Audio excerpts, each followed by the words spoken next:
in this particular field of health management. And I mean, that is not an easy job because this is a very big country. And that you've done it is another feather in your cap. Another feather that I look at is this collaboration with Johns Hopkins. By the way, I'm sure all of you know that Johns Hopkins is one of the top institutes in the world today. And if it goes out of its way to create a collaboration, then the people that are collaborating with it must be very tops too. So I'm very pleased to hear that. That you're helped, that you've made great steps in doing something about polio, about leprosy, that you've been to Afghanistan, that you spent 10 years in Afghanistan at the most difficult period. Well, hats off, because a lot of people were running away at that time, not running towards it. So you went there, spent 10 years of your time, gave that kind of care to people who've been out of everything, is a huge feather in your cap, and again a very big congratulations to you all. By the way, an institution like this to become self-sustaining, I'm used to people coming to me and saying, grant, please.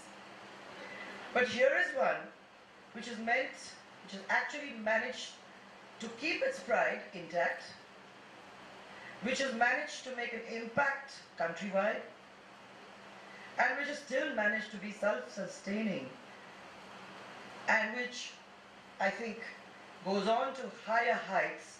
And that, by the way, is a very, very big achievement. So, to be self-sustaining, to be known across the country, and to have made your mark in a very short period of time, because this, by the way, 19 years, 20 years is nothing. 25 years, 30 years is a drop in the ocean for an institution, and that you've done it in such a short period of time is also hugely commendable. And finally, the last commendation, and I'm sure it's not the last, because there's going to be lots and lots of more of commendations that will be added to this string. The fact that the degree awarded in this institution, awarded here, is recognized in the US. Now this is not a small thing. The fact that it's recognized in the US and vice versa, normally we recognize them. But the fact that they recognize us is not a small achievement, not a mean achievement at all. And so, hats off, you can't take it off just now, but hats off to you guys, you can't take it off just now. But hats off to you all for all this. I mean, your biodata is as long as my arm. So, at this very first visit to your institution, I have to congratulate you for all these firsts, and with this long list of commendations that you have, and basically congratulate this management for being able to put something together so fine, where the students are acceptable to everybody outside. Now you're just telling me that Gujarat grabs them all. So I suppose it must be a state that's in the forefront. And I guess it's something that we must follow. So, I'm in line, and I think it's something to have to look at. By the way, along with elementary education in this country, I believe healthcare is possibly one of the largest challenges that we're going to face. And there the matter of management becomes very important because doctors are very busy. And especially in understaffed and enormous institutions, it becomes extremely difficult for them to not only take care of their patients, but to actually make an effort to take care of management.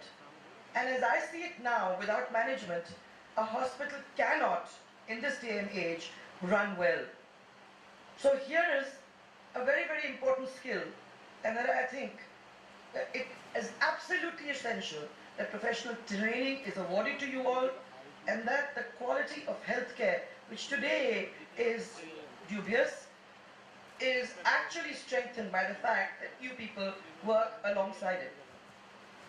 So in the last years, I think that you've managed to set this record, and you've managed to put a distinct discipline on its feet. For that you need to be congratulated, because I mean, this was, I'd say a few years ago, a discipline that was not much recognized.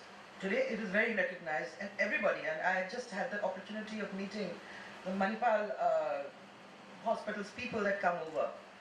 And the first thing that they talked about was health sector management and how important it was.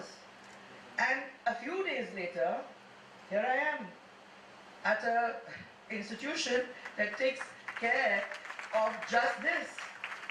So, congratulations, you're at the forefront of a pioneering setup. So, for me, it's a matter of pride because here in front of me is a microcosm of the states.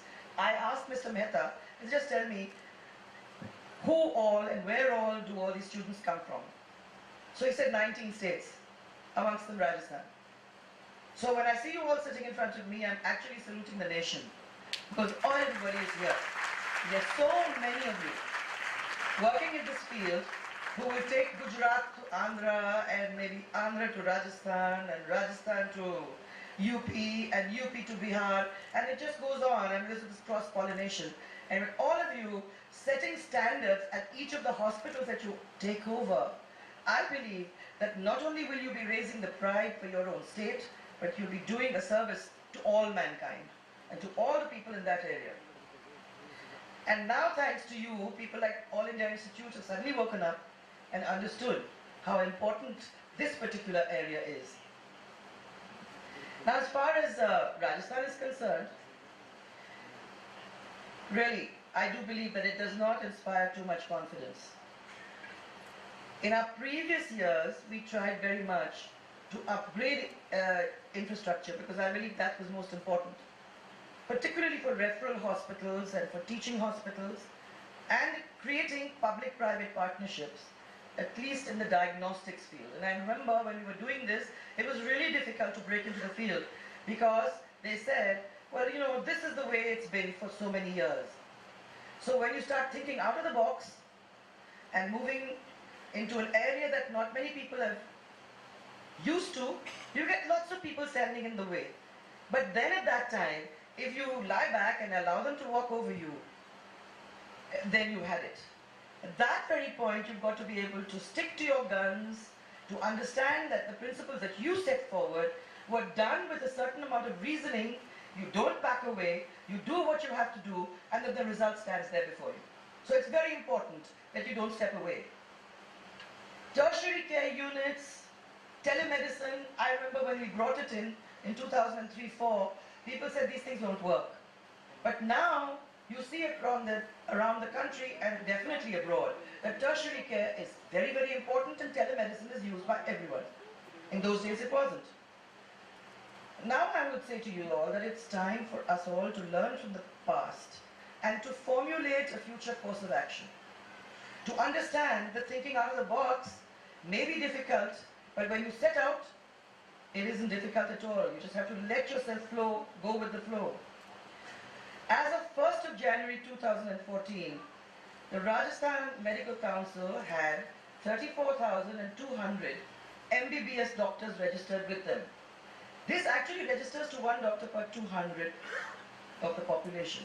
Not good enough.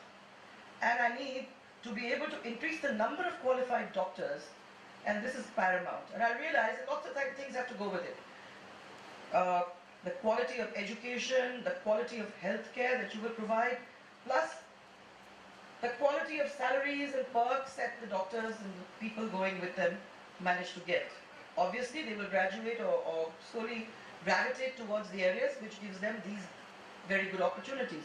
So we have to be able to provide that for them. But in this backdrop, we have increased MBBS seats in the government medical colleges to about 1,200.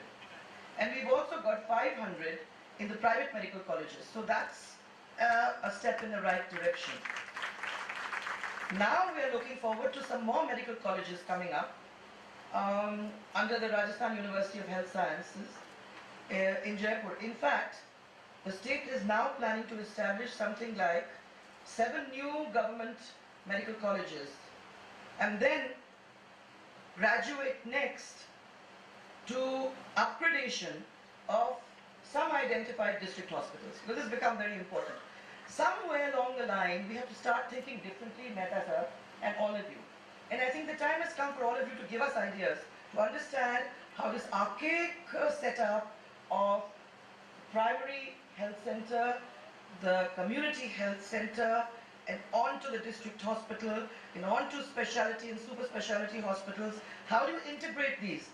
And how is it possible for us to be able to bring that rural population that gets next to nothing from everyone over these last 60 years, how do we bring them in to this pale so that they too can partake of our prosperity? Because without them coming in, the state can't move forward. So it's very, very important for us to start thinking, is it public-private partnership? Is it maybe an internship that works this way? Is it maybe bringing those things together and creating a situation by bringing people to the hospitals? Is there another way of doing it? We have to think of all these things. I'm open to ideas. Really, I would love to hear from you all. Really. If there's some good ideas, you must put them together. I really believe, and I am a firm believer in the fact that continuous learning is a tool, and you need to fine-tune your professional skills with this. It's important for us to establish linkages and tie-ups with renowned hospitals like you've done. And we need to do more of those. Not only of national, but international repute. Can we do it? Can we have a new concept of healthcare delivery? This is a new thing that we're thinking of. How do we go about, and in fact we intend to bring this new concept of healthcare delivery to homes and neighborhoods. But this is still on the drawing board, and we need to be actually fine-tune this to bring it to that stage. We realize that we have a much bigger role to play in disease prevention and prophylaxis. This is one of my favorite subjects, and I can go on this one for many, many hours.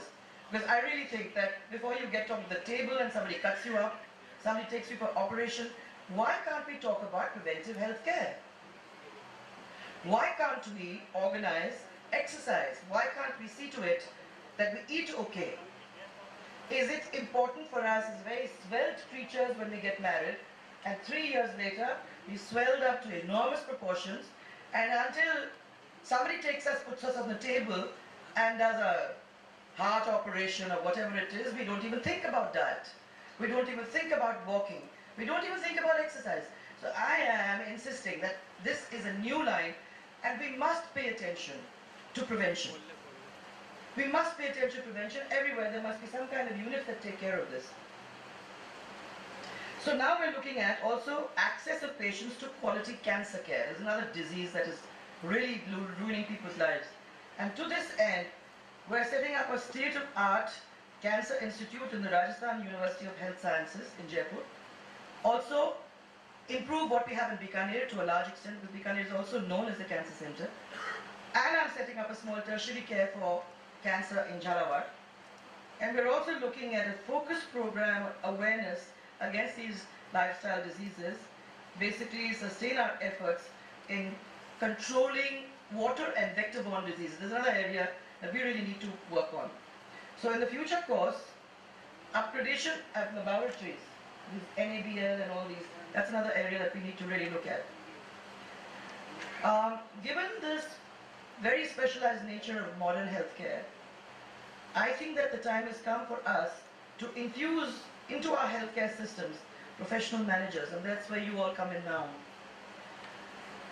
And I think that this university, this institution is doing the human service by producing people who can go into this area. So at this 17th convocation, I need to congratulate each and every one of you who are graduating today. And I'll just make a quote from Nelson Mandela, who said, "Education is the most powerful weapon which you can use to change the world." The difference between us and them is that we are educated and they have not been given the chance. We need to give them the chance to bring them into this and open a whole new world to them. And this is something that we can all do in our own areas. And I expect that after this kind of privilege that you all have, you will be able to do it. So, when you step out of your college, when you step out of your home,